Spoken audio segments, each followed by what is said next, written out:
Welcome to the special compliance update session. Today we're addressing an important change to how we handle our Military Lending Act customers in our US and Puerto Rico stores. This update is driven by both policy and recent business review, and it's critical that we execute this process exactly as it's outlined. Let's start why this change is happening. After reviewing our current practices, it is determined that offering loans under the Military Lending Act is not a viable product to continue. In addition to that, our policy requires that we follow specific guidelines when dealing with military customers. Here's what the policy requires. The company does not have a lending product that meets the Military Lending Act requirements and must not engage in pawn or lending transactions with military customers or their dependents. So based on both the business decision and policy, we cannot offer loans in these situations. Now that we understand the requirement, let's be clear on who this applies to.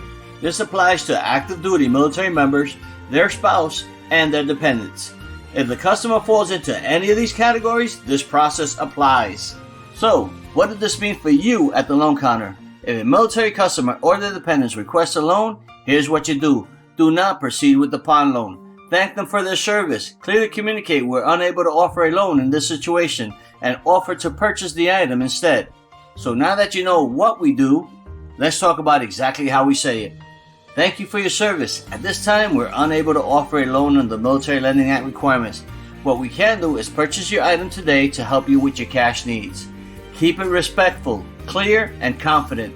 Do not over-explain. Now that we covered what to say, let's focus on how to handle the interaction. Stay in control of the conversation, understand the customer's needs, and position the buy as the solution.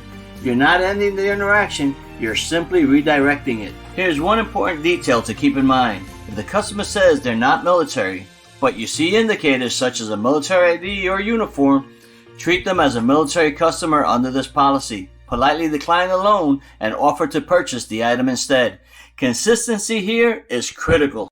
Now, if the customer is confirmed not to be a military customer under this policy, proceed with the transaction. Select no in the MLA question on the pawn ticket and complete the pawn ticket as normal. This confirms the customer is not covered and allows you to move forward correctly. That leads us to the most important rule. Do not work around this policy. Do not structure the loan in any way.